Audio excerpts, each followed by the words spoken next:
Good morning, Phil Elby from Northern Accountants again. I do apologise for yet another video, but it's easier to update everybody with a big video rather than a long-winded email sent out multiple times. So one of the key things that is coming up a lot in my WhatsApp and on my email at the moment is the legislation around key workers and those that will have education provided for them.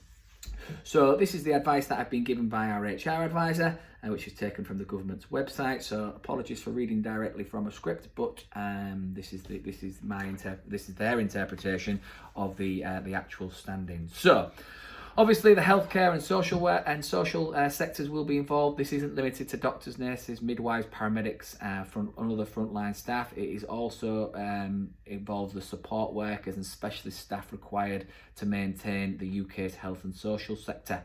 And it also extends to those involved in the supply chain, including the producers and distributors of medicines and protective personal equipment.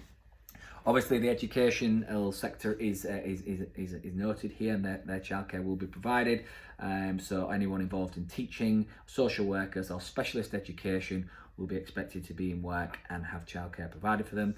Other things that to consider are key public services, so those that keep the justice system running, religious staff, charities, workers delivering frontline services, those responsible for managing the deceased, journalists and broadcasters who must continue with the public broadcasting service. Local government are also covered under the key workers, so that includes anybody working with the government agencies and arm's length bodies.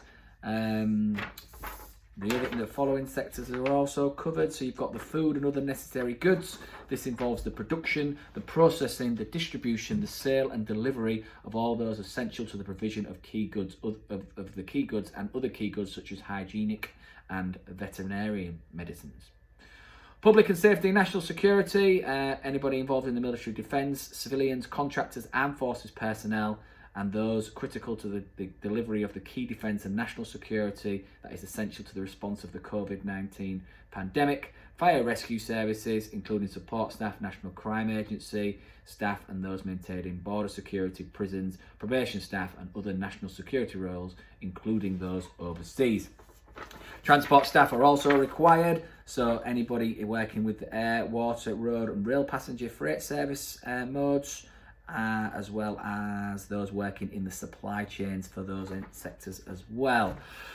Finally, utilities, communication and financial services. This includes the need for essential financial service provision, but is not limited to workers in banks, building societies and financial and marketing infrastructure. The oil, gas, electric, water sectors, including the sewage, information technology and data infrastructure, are also required to be supported, as well as staff working in the civil, nuclear, chemicals and telecommunications, which again is not restricted to network operations, field operations, call centre staff, IT infrastructure, 999 and 111 critical services.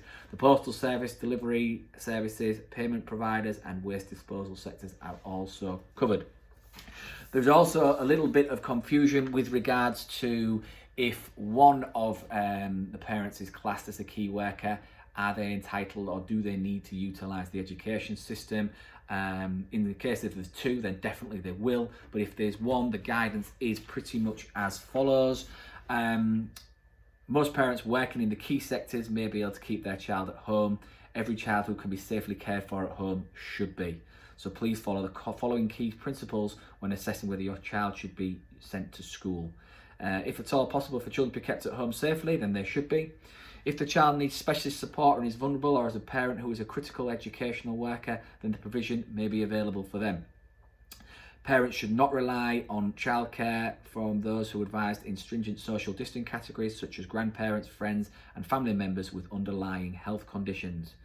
Parents should also try to do everything to ensure that children are not mixing in social circles as per adults, so they should follow the same principles. So obviously they can't go to the pub either.